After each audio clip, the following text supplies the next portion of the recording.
I couldn't resist. I'm sorry. I am too. We're getting older.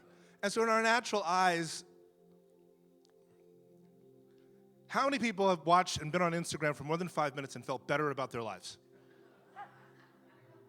And the reason why is because you're seeing things that you want to do and you don't know how to get to those places. The word says that the Lord prepares a table for us before all of our enemies. And we know that we are eternal beings. We understand that when the Lord comes back, he's coming back for those that are eagerly waiting for him. And so I thought about that word eagerly. And eagerly means I can't bring all of me into eager. Like when I'm excited about something, my focus gets real narrow. How about you? You get hungry for something? Hangry? Ever get hangry? The people around you are like, you need to eat, right? Because your focus is so, you're not the right person right now. So when we come to the Lord's table, and this is the picture I got, I'm just being myself. When we have the Lord's table, it's us putting everything else aside, putting the list aside, letting go, and dining with the Lord. And so if we're just going, if we're biblical people, we know that the table has everything that we need on it. So my dining with the Lord is not actually letting go. It's just me stopping, telling God how to do it. And so if I'm looking for healing, well, my healing is at the table, but I have to dine with the Lord in healing. I have to just sit here with him, not ask him because he knows, and just be with him. And he handles the rest. And if it's prosperity, if it's money, if it's relationships, it's family, it's love, it's depression, all of those things are solved here at the table. That's why it's the center point of our service. That is why it's the center point of the gospel. That's why it is the center point of our religion when we talk about the cross, because there is a death that goes into there. And in his resurrection, we have been given everything. And that's why we don't have to do so much work. That's what the whole gospel that we've been hearing about, like it's already done. It's a finished work. It's a finished work. It's a finished work. The prayer lines are wonderful. But if we're being honest, I think oftentimes we're looking at hands instead of him.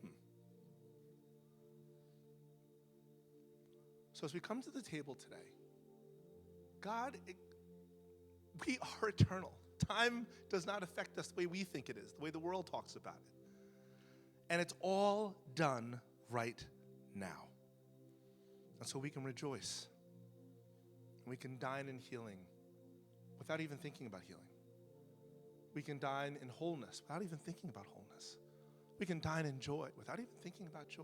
Because just by being with him, we get everything else. Does that make any sense? And I'm just saying to you guys, from myself, just as a brother in the church, a hot mess in a lot of ways, right? Being honest, the word that I've been hearing more and more and more is to let go. Because we're living in different times right now. And the word says that the Lord is looking for those that are eagerly waiting for him. So sometimes it means a little bit less. But if I may just end with this. The more I let go is the more I trust him. The more I let go is the more the story goes back on his shoulders. Because I don't know how this happened. I don't know how I got here. I don't know how I made it this far. I don't know how I'm raising 4 kids. I have no idea. I have no idea. It's the truth. The more I let go, the more the story points to him. And more my testimony points to him. Amen? So, Lord, as we come to the table right now, Lord, we're going to sing Surrender right now, right? Apropos, perfect. Lord, as we come to the table right now, we come letting go, surrendered. You know the list, but we're not interested in the list, Lord. We're just interested in getting to you. And we know that you have us, Father. So, Father, right now, would you just keep marinating us right now in your presence, in the worship, in the word, in the freedom, in the life, in the joy, Father, in the healing. We just thank you, Lord, for every good thing that you are, Lord. But, Lord, if we're being honest right now, we just want to have the moment with you. As we come to the table, Lord, we would be able to have that moment with you, Lord. Would the words really resonate, that we would surrender and just sit in the presence of our brothers and sisters, worshiping you, exalting you. We give all of our faculties to you right now, Lord, that you would have your way with us. Because the more we let go, the more of you we get. In your holy name we pray, Lord Jesus. Amen.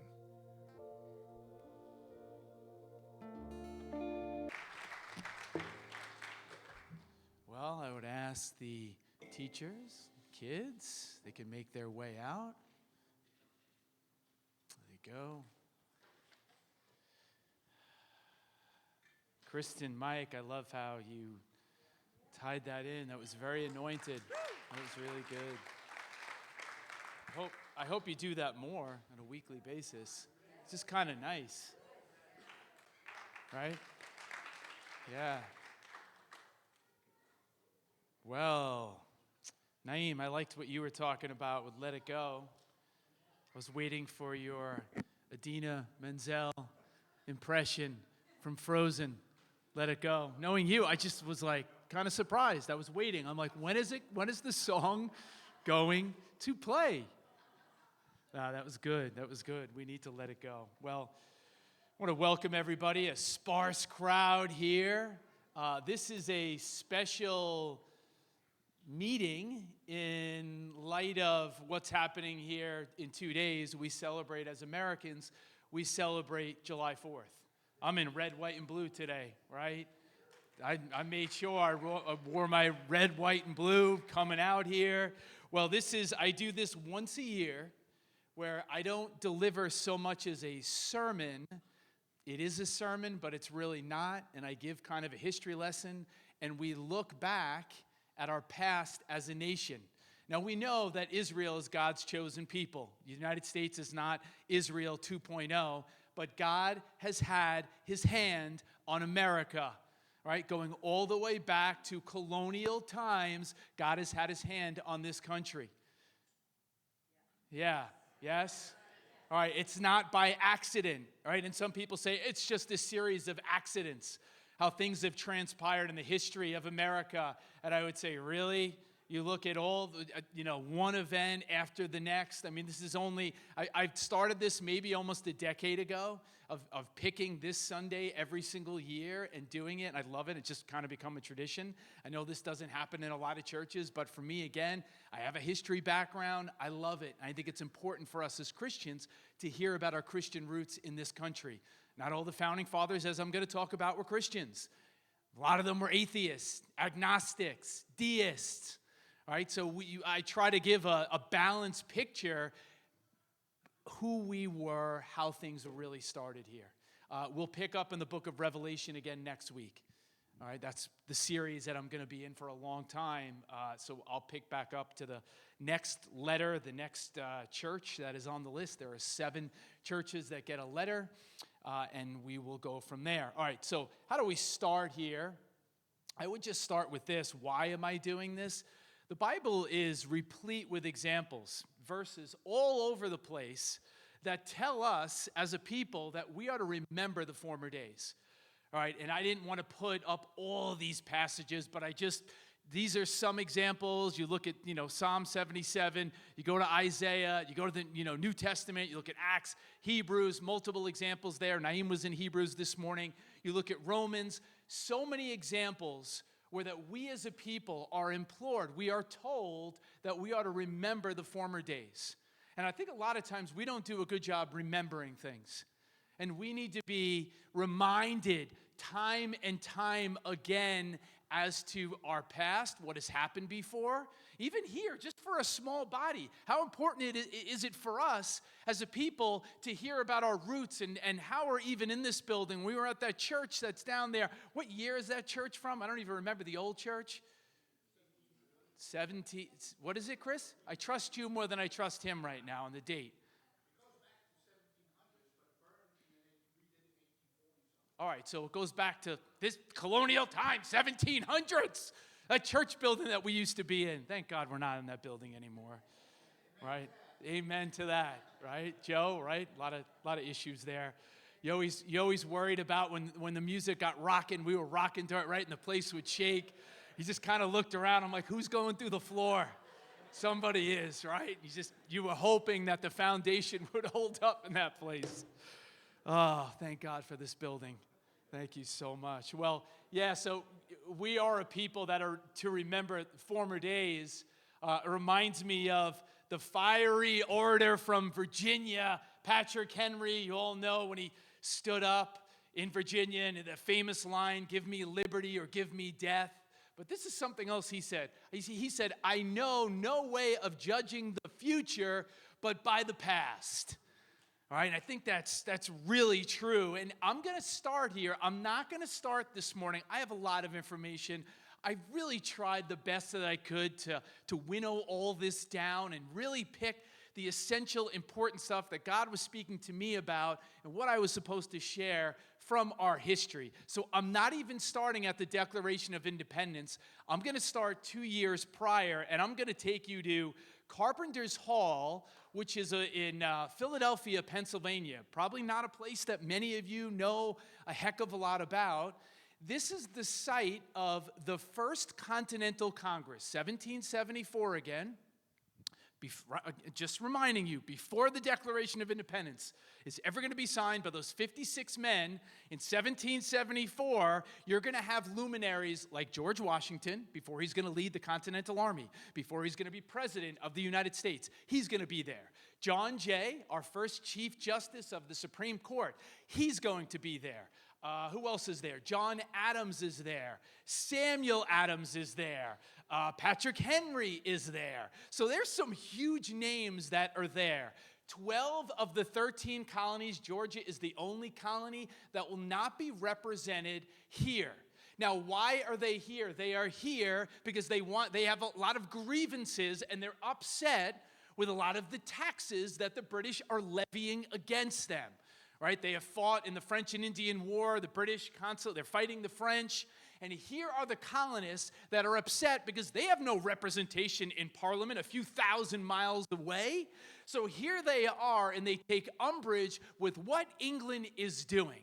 Now, I bring all that up, give you the context, because what's so amazing that happens on September 6, 1774, in Carpenter's Hall, right here, they bring in a reverend, an Episcopalian reverend, right, from the area there in Philadelphia, and they bring him in to start everything off in prayer. Now, you can go to the congressional records today. If you want to look up anything that I say to you today, by all means, you can fact check me. Right? But you can go to the congressional records, and all of this is there. On September 6th, they bring in a reverend by the name of Jacob Duché, and this is what it says there. It says, resolved that the Reverend Mr. Duché be desired to open the Congress tomorrow morning with prayers at Carpenter's Hall at 9 o'clock. And there it is, September 6, 1774. So they bring in this local reverend to Carpenter's Hall to open in prayer. Again, right? We always talk about all these founding fathers. You hear so much. If you go on the internet or you read books, we always hear that they were atheists, that they're agnostics, that our roots as a nation aren't Judeo-Christian, that they're not, right? So you have to understand, even before the Declaration of Independence, you have a reverend from the area that is brought in to pray. The prayer that he prays for 10 minutes. The prayer was so moving that they're sitting there, the other people, the Jays and the Washingtons and the Adams that are there, it so resonated with them, this extemporaneous prayer for 10 minutes, which wasn't normal at the time. He wasn't reading it, he just prayed and was moved. But here's the craziest part. He reads from, where is it? He reads from the Anglican Book of Common Prayer, the Psalm for the day, and the Psalm just happened to be, for that day, Psalm 35. Can I show you what David said in Psalm 35? This is what was read to all of the men that were sitting there in that building that day. Contend, Lord, with those who contend with me. Fight against those who fight against me. Take up shield and armor. Arise and come to my aid. Understand the background again, what these men are going through, what the colonies are going through. This just happened to be, this is just a coincidence, right? That it just happened to be the psalm that was supposed to be read on that day. Wow. Brandish spear and javelin against those who pursue me. Say to me, I am your salvation. May those who seek my life be disgraced and put to shame. May those who plot my ruin be turned back in dismay. May they be like chaff before the wind, with the angel of the Lord driving them away. May their path be dark and slippery, with the angel of the Lord pursuing them. Since they hid their net for me without cause, and without cause dug a pit for me, may ruin overtake them by surprise. May the net they hid entangle them. May they fall into the pit to their ruin. This is what was read, and they realized that David's prayer was their prayer as the colonists in what they were embroiled in with the English. They then prayed for 4 hours. Did you just hear what I said? They prayed for 4 hours. You know why I love coming in here today? Because I can say things that I can't say in a public school classroom. So I can just give you the unvarnished, unedited truth about what happened in our history this morning here. They prayed for 4 hours. Not bad, y'all. Not bad for a bunch of deists and atheists. We can't get Christians to pray for 4 hours. But we get people like Ben Franklin. Yeah, he wasn't a Christian. He's a deist. Thomas Jefferson. Yeah, the Jefferson Bible. He ripped out all the miracles that are there. Yeah, he's a deist. He's not a Christian. You don't hear me up here this morning saying those 2 guys were. But how come we take the exception and not that we make that the rule? The exception is the rule that these guys that aren't Christians, they represent everybody else of the 56, 54 other guys that were there. It's not true. It's not fair. John Adams. Whew. He's writing about this to second president of the United States. He's writing to his wife, Abigail Adams, about what happened then. This is what he said. You can look this up too. He said, I never saw a greater effect upon an audience. It seemed as if heaven had ordained that psalm to be read on the morning. I must beg you to read that psalm. He's writing to his wife again. Read it to your friends. Read it to your father. Are you kidding me? This is what he's telling his wife. You have to read this to everybody. You need to read it. Friends need to read it. Your dad needs to read it. And then Adams tells her they read 4 more chapters from the Bible aside from praying for 4 hours. Church, this is part of our history. How come the textbooks don't talk about stuff like this? The founding fathers, the fathers that were there were so moved by Duchesne's prayer, they said, we can't even write the prayer down because it was so incendiary. It would have been so inflammatory, they were worried for his life. That if the English saw this and they read the words from his prayer, that he probably would have been executed. Amazing. This is the time in which these people lived. And we're going to sit around on July 4th and have hot dogs and have hamburgers and whatever else you want to have. And we celebrate. Last night, some dude was lighting fireworks. Did you hear the guy lighting fireworks off? 1 a.m, I was so tempted to get in my car and go down the street. Or even this morning, you know what, I woke up because I'm up early, right? I was going to go down the street and just blast music, find out where it was. Paul, that's what I was thinking. Find out where he lives. Come back in the morning, just go and blast music. How do you like it? Sorry. But that's what we do, right? July 4th, fireworks, and everybody joyous. Everybody's in a festive mood. Everybody is so excited.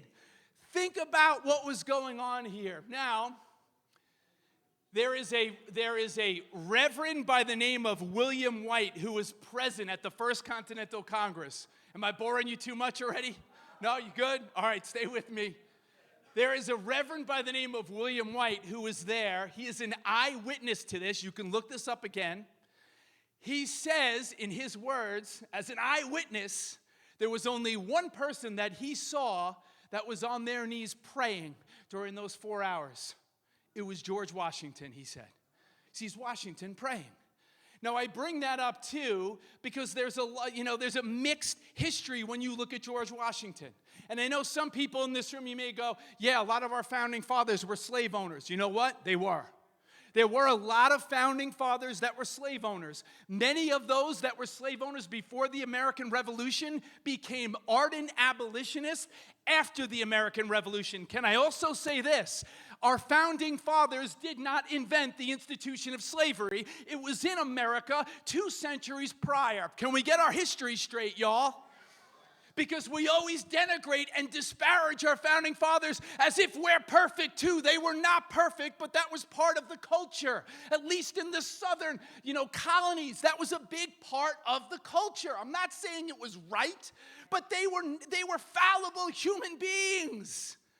You can't deny, though, what God did and how he had his hand on the lives of many of them. You will also, and I could just go on for like 2 hours. I won't, but I could.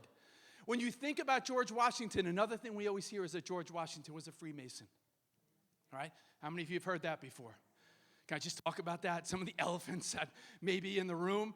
George Washington was loosely affiliated with Freemasonry back then. Freemasonry actually came to America in 1734, but the oaths and the rituals that we think about with Freemasonry today did not exist back then.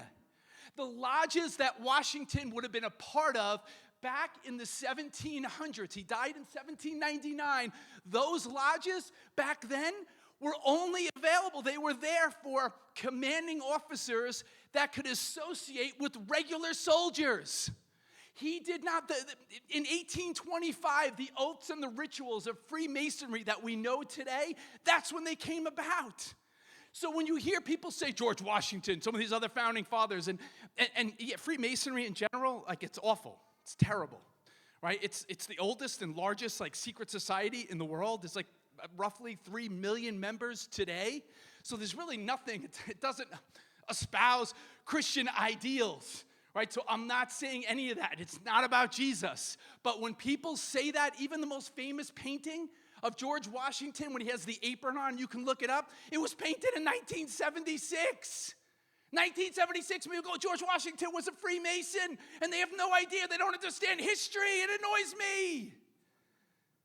Please get your facts straight. Myth America. It's unbelievable. So there's Washington. All right, now fast forward to 1775, a year before the signing of the Declaration of Independence. John Adams is writing another letter to his wife, Abigail, and look at what he says here. He says this. He says, "We have appointed a continental fast.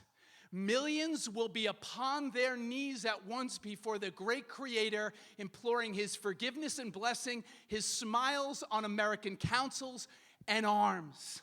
1775, second president of the United States, future president of the United States. Did you know during the American Revolution, this follows the battles of Lexington and Concord, did you know 15 times during the American Revolution, our government appointed a time for prayer and fasting?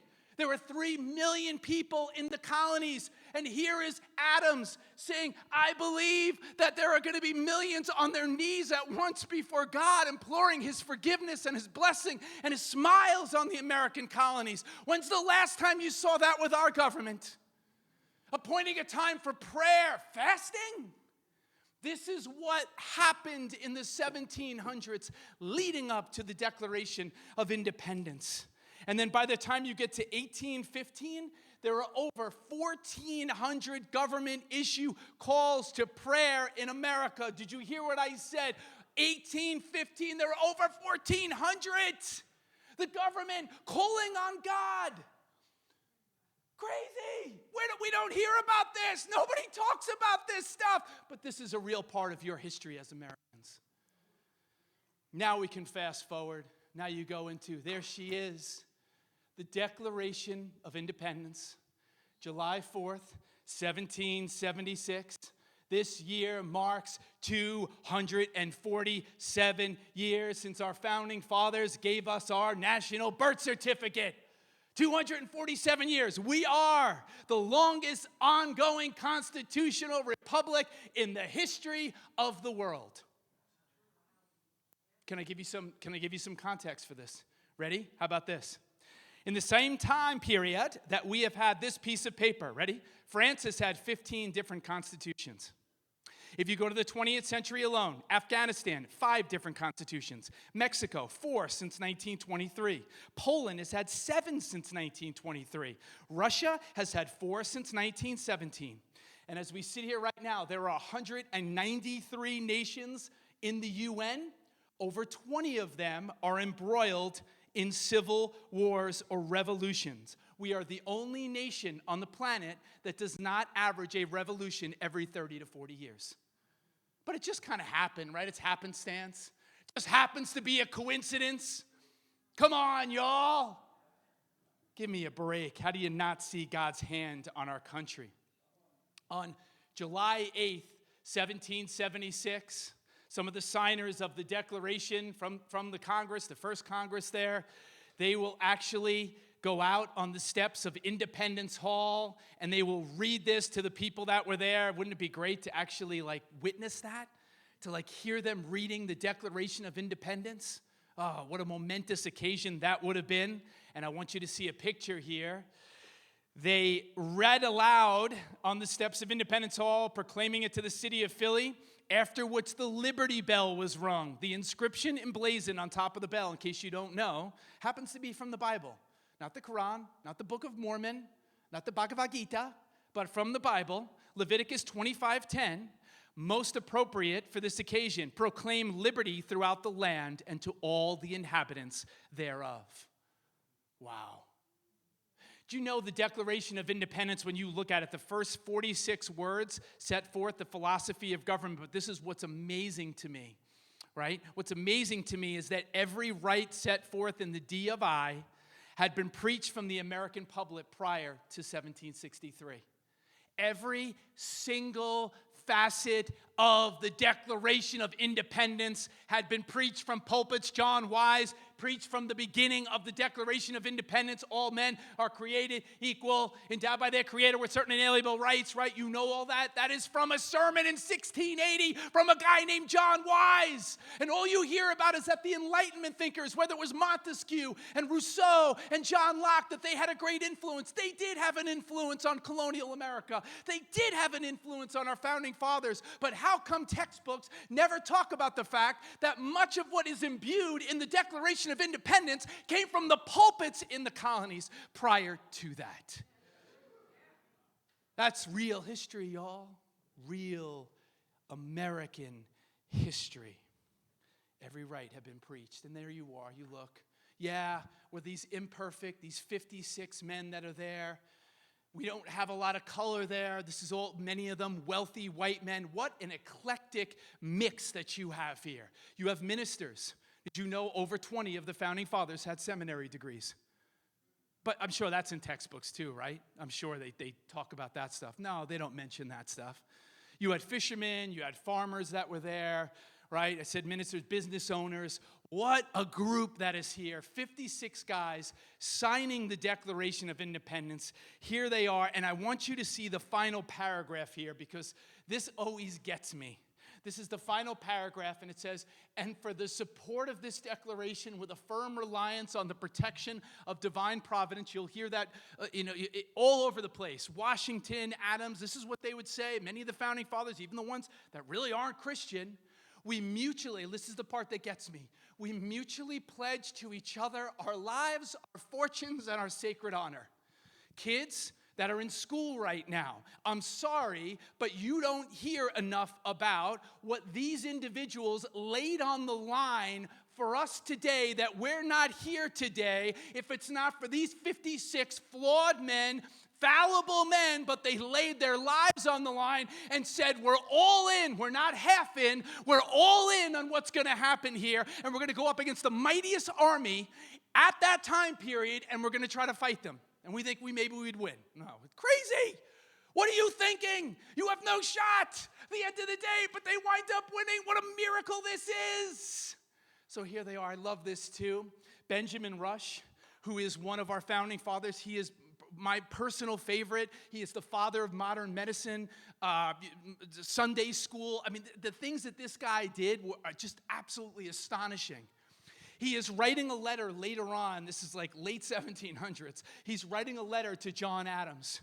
And he's looking back, reminiscing on the day that they signed the Declaration of Independence. And this is what he said. He said, "Do you recollect the awful silence which pervaded the House when we were called up one after another to the table of the President of Congress to subscribe to what was believed by many at that time to be our death warrants?"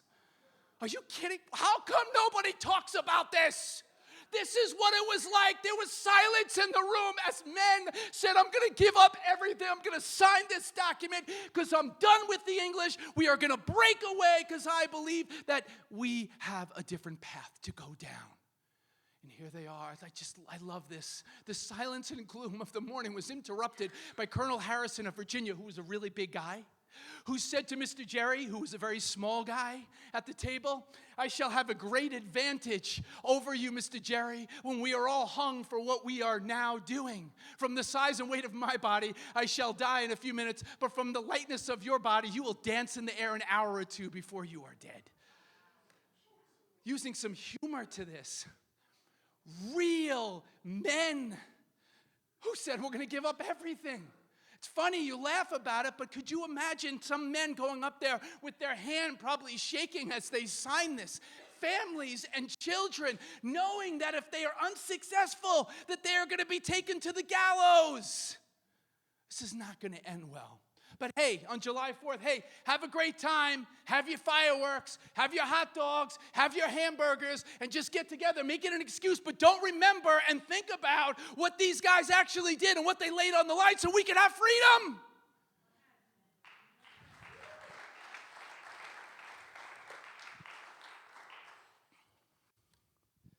I got so much. How about Russian? Benjamin Franklin had slaves when he was a young man. As he got older, in his latter days, he became a staunch abolitionist. Again, you don't really hear that. You'll hear people talk about, "Oh, Franklin was a slave owner." Yeah, as a young man, he was. But as he got older, along with other founding fathers, I think they kind of saw the evil of the institution of slavery. He changed his mind, and he forms an abolitionist society with Dr. Benjamin Rush. Again, something that you're never probably going to hear about. How about, can I add a little bit of color to the sermon here this morning? Would that be all right with you? Can I give us, because I've done this in the past. I feel like we've whitewashed our history, and then we just talk about all of these white men. We don't talk about the women. We don't talk about the black men and women that had an influential role during the American Revolution, whether it's a Prince Estabrook, whether it's a Richard Salem, guys that were heroes in the American Revolution, and they're not talked about in our textbooks. How about a prolific preacher by the name of Richard Allen? Let me tell you about this guy. Richard Allen grew up as a slave on a plantation in Delaware.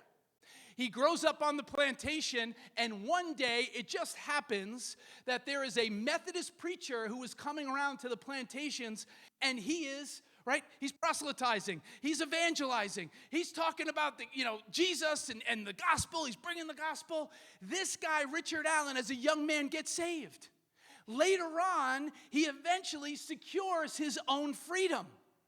He moves off of the plantation from Delaware. He comes up north to Philadelphia, where he starts a church. The church has over 2,000 members. Philadelphia had 40,000 people at that time. It was the third largest city in the colonies. He is the founder of the AME denomination. And he started it with Dr. Benjamin Rush. The African Methodist Episcopal denomination is started by Richard Allen, who is a former slave from Delaware, comes up to be a pastor in Philadelphia, and this guy, Benjamin Rush, a white man, a founding father, signer of the Declaration of Independence, helps him start it. White and black working together during the Revolution, and textbooks don't talk about it. Nobody talks about it. But I'm here to talk about it this morning. I don't care if there's 50 people. You know how much time I put into stuff like this? I don't care. If there's 10 of you, I don't care. Because maybe somebody will listen to it, and maybe somebody will care about our real history that has been whitewashed. The yellow fever epidemic, Philadelphia. Let me take you to Philadelphia, 1793. 1/10 of the population in Philadelphia will be destroyed, will be wiped out. 1/10, right? 70 doctors that are in the city all left. There are 70 doctors, right? They all decide to leave because they're afraid for their lives. The only people that stay, Dr. Benjamin Rush, Richard Allen, and here's another minister, Absalom Jones. 2 black ministers stay and are helping people in the city, and 1 white doctor, a founding father, are there, and they risk their lives to help the sick that are in the streets, that are in homes. They say, we don't care, we're going to stay here, and whatever happens to us, if we perish, we perish. But not talked about in history textbooks. Nobody talks about that. So here these 2 guys are, 3 guys, and they're working together. I just love it. I love it. Part of our history. Can I also talk about this? How about this? Do you know Richard Allen actually eulogized in his church, so a black minister eulogized George Washington when he died in December of 1799. Eulogizes him, right? Anybody in here, even if you're a history person, I bet you probably didn't know that. This black minister stands up in his pulpit and he eulogizes George Washington, and I want you to see just a little bit of what he says. In his eulogy for Washington, I just took out one piece.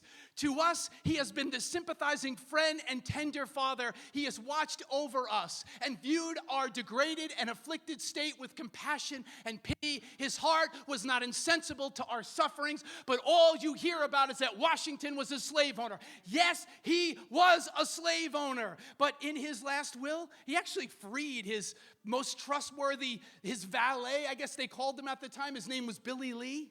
And Billy Lee was an amazing horseback rider, just like Washington was, and he freed him. His other slaves were not freed, but Washington, at the end of his days, there was a change of heart. And here is a black minister during that time. Look at his words, not my words, about what he thought of George Washington. I need to set the record straight, y'all. That's why I'm passionate about this, to come in this morning and really give a view of our history. Now, can I kind of just turn the page a little bit, because I felt like I had to eradicate some of the fallacies, do a little bit. I could just keep going on and on just on this stuff. To do a little justice to some of our founding fathers, give you a few stories here. But can I just talk about the providential hand of God before you leave here today?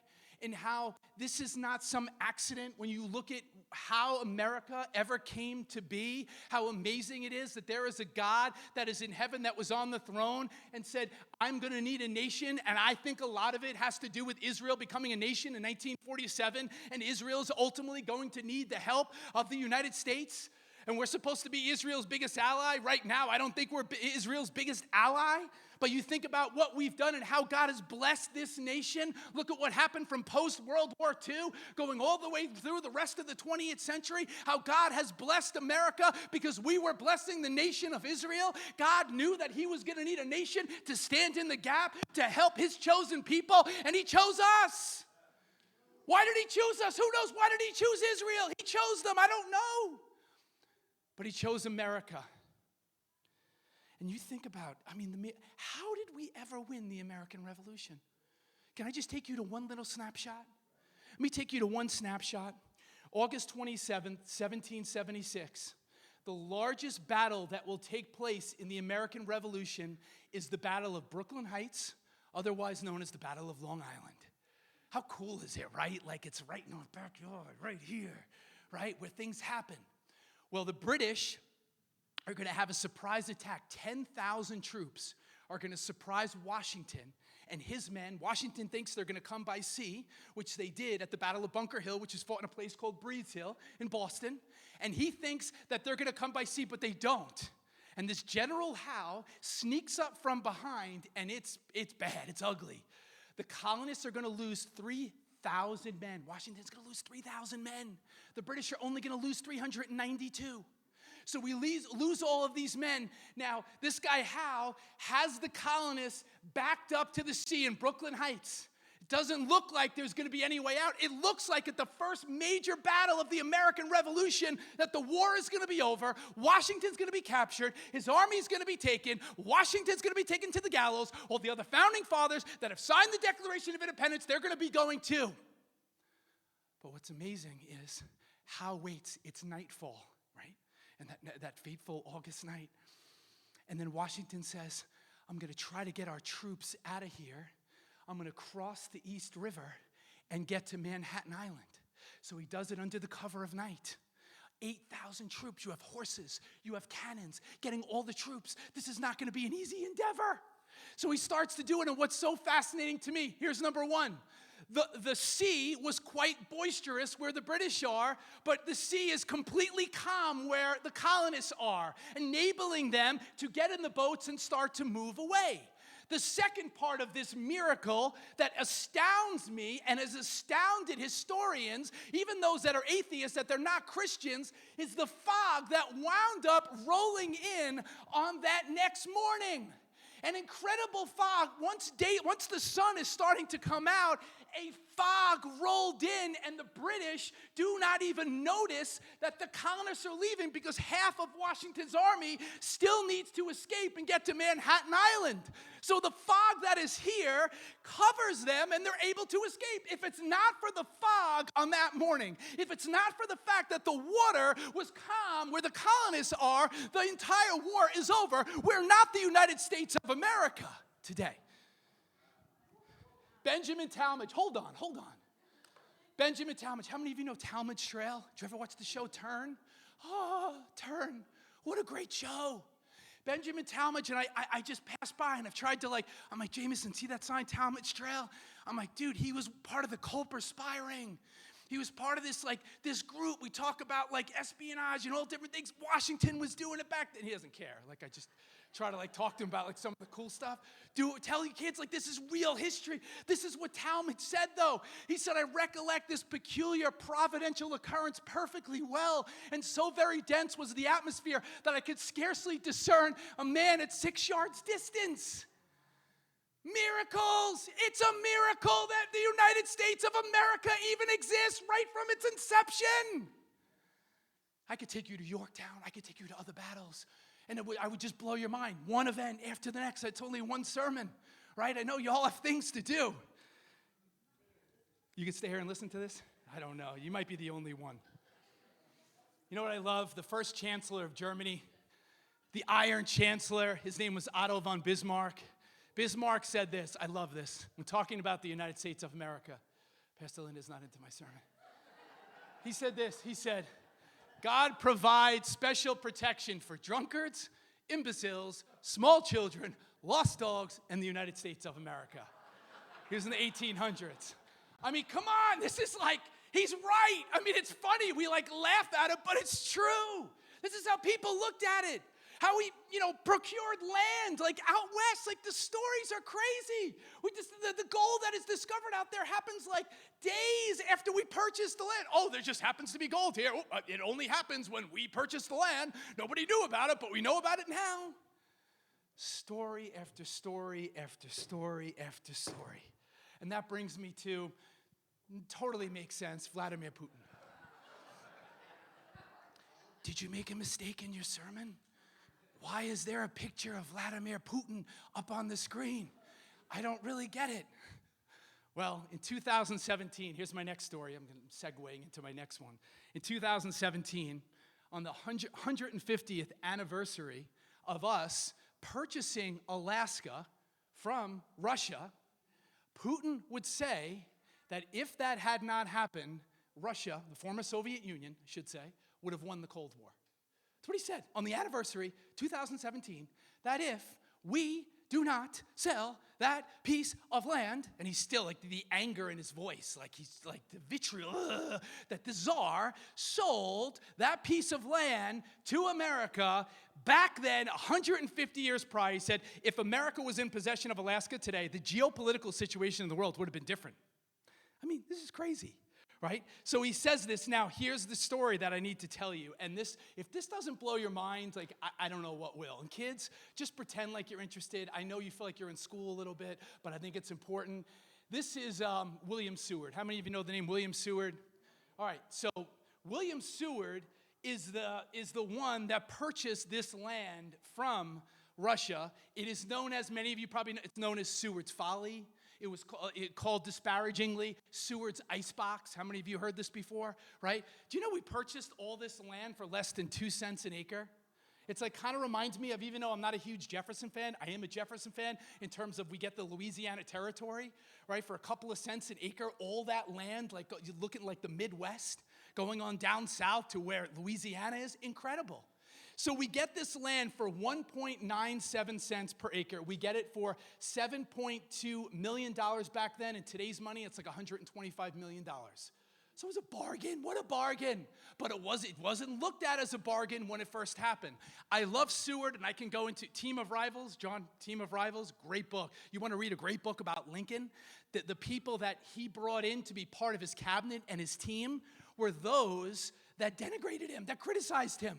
Right? And this guy, Seward, was supposed to be the Republican candidate for the presidency in 1860. And by the way, how does Lincoln want to talk about miracles? How does Lincoln becomes president of the United States? Do you know he didn't even have a pair of shoes until he was 11 years old? This log cabin, I could just go on and on and on and give you story after story. How does this backwoods guy come in? He's one of the greatest writers of prose and English in history.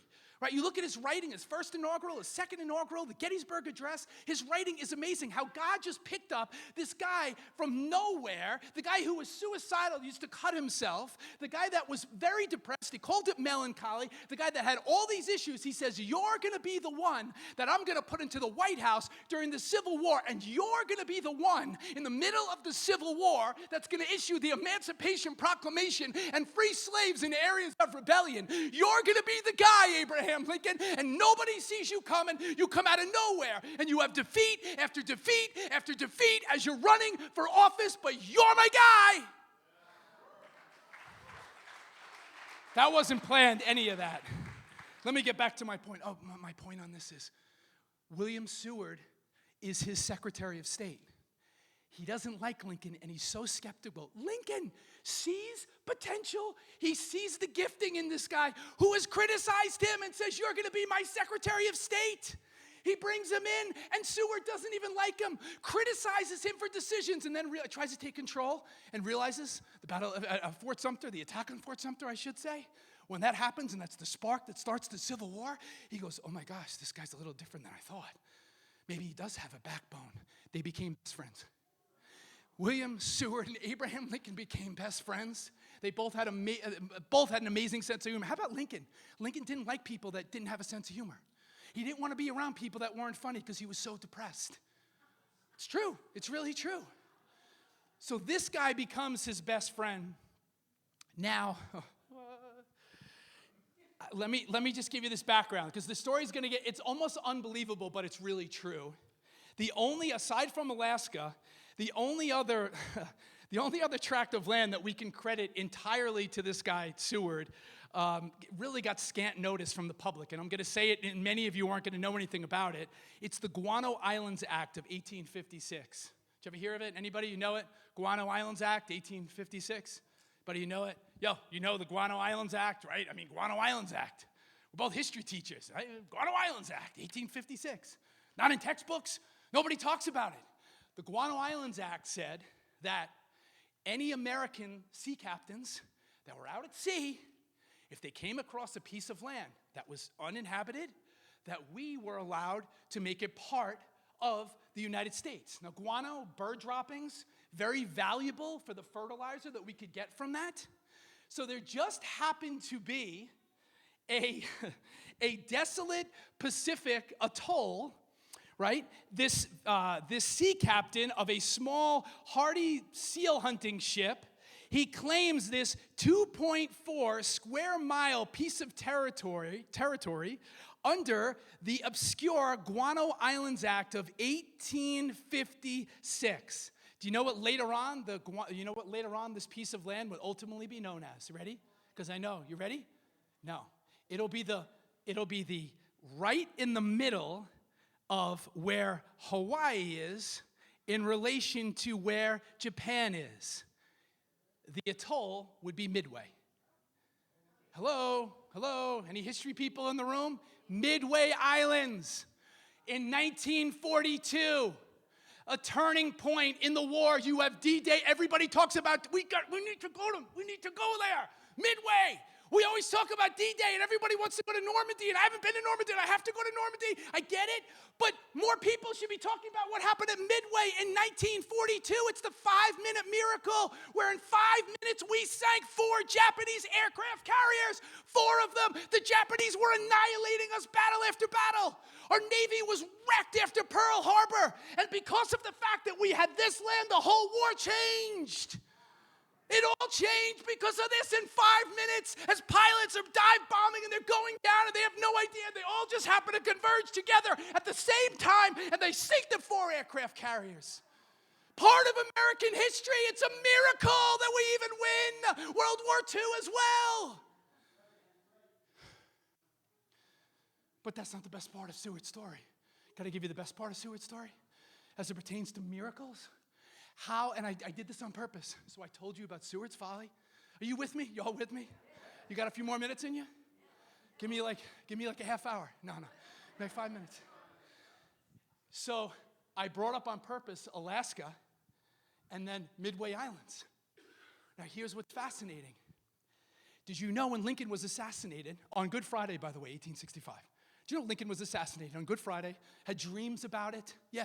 Good Friday, 1865, President of the United States is killed. What many people don't know about that fateful night is the plot, John Wilkes Booth, it wasn't just an assassination plot against Lincoln. There was a plot to kill the Vice President, Andrew Johnson, and to kill William Seward. Now, the guy that is going to kill Andrew Johnson gets drunk and says, I'm not going through with this. George Atzerodt is the guy's name, says, he gets drunk, goes to a bar. He's ultimately going to get executed anyway, right? So he goes to a bar, he gets drunk. But the guy that is supposed to kill the Secretary of State, William Seward, goes to his house. It's across the street from the White House. Secretary of State Seward is there. What you need to know is what's crazy is 2 weeks before Lincoln is killed on that Friday night, 1865, Seward has a carriage accident. The accident is so bad, they're worried for his life. He literally tears a piece of flesh off of his face. His trachea, everything. He needs a contraption that will be put from the bottom of his face all the way down his neck. He needs to be stabilized, and he's going to be bedridden. He's in his bed, right? This guy's name is Lewis Powell, who is a psychopath. He's a Southerner. He's friends with Booth. So crazy, a Union soldier that he killed, he carried around the skull and used it as an ashtray, right? He was 6'5". He ultimately is going to be executed, but he goes to the house of Seward. He knocks on the door. A nurse answers the door, and says, I'm here to see Mr. Seward. I have some medicine from the doctor, whomever the doctor was. They're like, we'll take it. We'll give it to him. Thanks. He's like, no, I need to deliver it to him. No, we'll take it. We're good. He then takes out a gun. He tries to shoot the person that's there. The gun doesn't fire. Takes the butt of the gun, comes down on that guy. That guy crumbles to the ground. He then makes his way and goes upstairs. He hits one of his sons, realizes here's the commotion. He comes. He gets stabbed. He gets hit on the head too with the gun. This guy, Lewis Powell, eventually makes his way to where the Secretary of State is, opens up the door. Seward's daughter is there.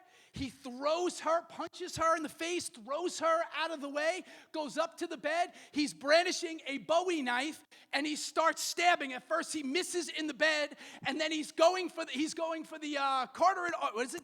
What artery? Yeah. You know what I'm talking about. So he's going for the carotid artery, and he's stabbing. But Seward just happens to have this metal contraption on his neck that this guy doesn't know about. And his stabbing, every time he's going down, it's going to the side, but he has no idea. He thinks he's killing him. Stabs multiple times. Eventually, Seward falls off the bed. By that point, Seward's other son, hears the commotion. He's a West Point grad. Yo, West Point in the house. He's a West Point grad. He gets up out of his bed. He comes inside. They eventually start to tussle. Powell runs, drops the knife, he's gone. Seward lives. If Seward had not had a carriage accident 2 weeks prior, he dies. If he dies, we do not have Alaska. The whole Cold War is different. There is more geopolitical strife. World War II is different because we don't have the Midway Islands, those 3 little islands right there. Providence of God.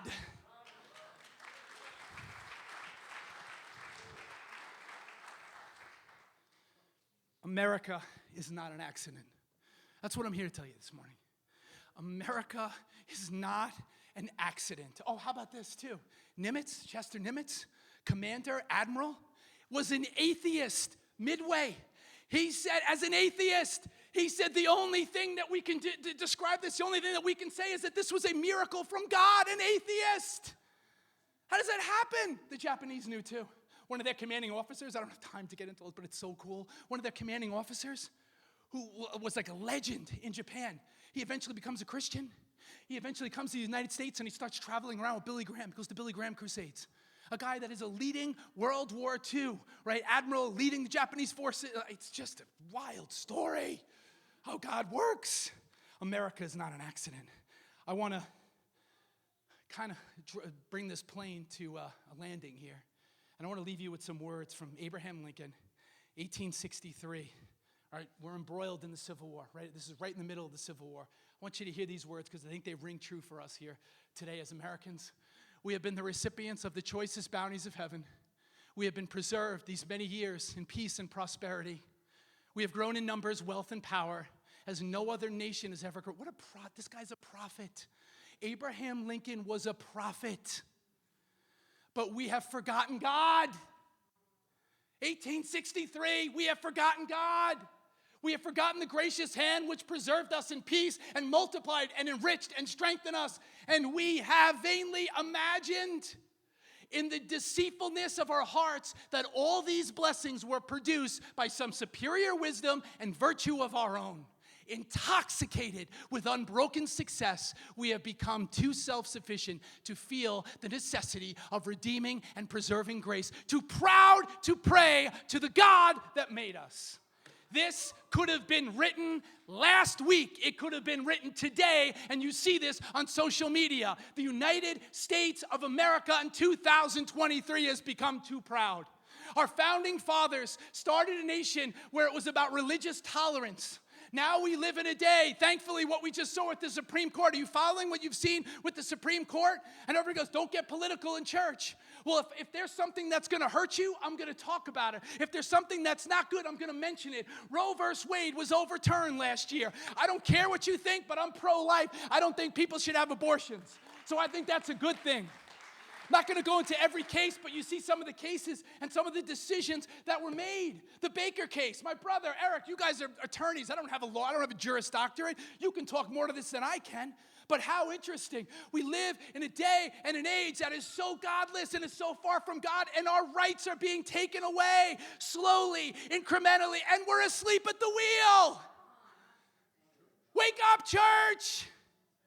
Even though we saw what just happened this past week with the Supreme Court, America has fallen off of a cliff. And all these people out there that go, we're going to get America. I'm sorry, Donald Trump, make America great again? I don't think so. America's greatest days are behind her. I'm sorry, and you may disagree with me. That's okay. I'm right, but you can disagree with me if you want. America's greatest days are behind her. What does that mean, though? That we have an attitude of we're apathetic. We just go, whatever. No. That means we need to be on our knees praying harder than we ever have before, and the church needs to be the church. We need to be countercultural. We need to stand in the gap like these founding fathers did, like people said that we're going to come to church, we're going to band together, and we're going to stand for what is true and what is noble and what is right. And I'm sick of hearing people say you can't legislate morality. Every single law that is passed is morality. It's somebody's morality. It's what's the source of your morality? We as Christians are to stand up for the real gospel. We have an orthodox Christian view in this church, and we will stand in this hour. What is good? What is true? What is noble? What is right? In the line of all the great people that have went on before us, we have a duty as Christians to stand.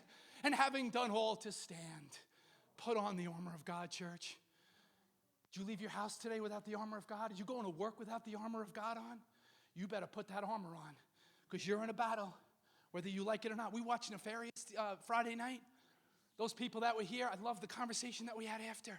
Spiritual warfare, talking about demonic activity. No, that's not true. That's not real. Really? Okay. Well, you don't have to believe in the demons, but they're real. Doesn't matter if you believe in them or not. Doesn't matter if you believe in spiritual warfare or not. You're in it. You're in it. And this is a battle for us, and we need to stand up. And where does it start? It starts in our homes. It starts in our hearts. It doesn't stop looking at the government to change things. The government's not going to change things. The right is a mess, and the left is a mess. They're both a mess. There's a reason why the United States is not an end-time prophecy. There's a reason why. I shudder to think what's going to happen to this country in the coming years. Church, we've got to tell our kids, we're getting closer. We're getting closer. They've been saying that for thousands of years. Go read prophecy and how everything is just lining up. It's happening. And we have a choice in this day, in this hour, on how we'll respond. You know, I also just want to, Ronald Reagan said this, and I thought it was good. Again, not Republican, Democrat, it's just really good. It's perfect for what we're going through. If we forget that we are a nation under God, then we are a nation gone under. I'm sorry to say this morning, I feel like we're a nation that's gone under because we have forgotten our God for a long time. We celebrate things that really, Pride Month, one of the 7 deadly sins, pride. Woo! Forget whatever the issues are, just take the word. How far America has fallen. Will you stand in this day, in this hour, at home with your families? Will you teach your kids? Will you stand in your place of work? Will you stand with your friends? Will you stand shoulder to shoulder and stand up for what is true and what is right, even if it costs you something? Because it's going to cost us something. There's a sacrifice here. There's a sacrifice, an earthly sacrifice. But oh man, one day I want to be at the Bema seat to see what some people are going to get, people that are going to be martyrs in this day, martyred in different ways, that stand up for the cross of Christ, that stand up for the real gospel. But make no mistake about it, these are tough times. Tough times don't last, tough people do. We laugh, but it's really true. It's gonna take a different mentality. We're gonna have to be persistent. We're gonna have to persevere, and you're gonna have to be resilient in these days. Do you don't think they were resilient? And all I ask of you, if you could do anything, the time I put into this, if you could do one thing for me, it would be on July 4th this year, wherever you gather, even if you have to do it privately because you're gonna be with people that aren't Christians, I would just ask that you pray with your family, with whomever you're with fellow believers, and thank God for what He has done in this country and how He has used these fallible people, broken people just like you and just like me, but that we would not be asleep and that we would wake up from our slumber and realize the attack and the battles, they're not going to cease, they're only going to get worse. Lord, Father, I thank you, Father, as one of the leaders in this church, Lord, I'm in awe this morning of what you did in this country and how you chose us and the freedoms that we have and what we take for granted.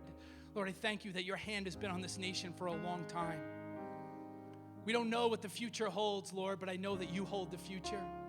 Lord, I ask for a special grace to give your people here, those people that aren't here, for Christ followers in this day to stand strong, to finish their race, to fight the good fight, finish the race, keep the faith like the Apostle Paul said.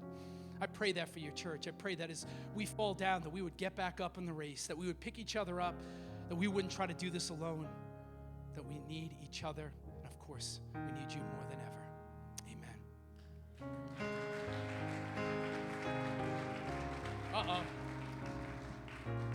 I know it's kind of out of our normal pattern, but I can't leave here without praying.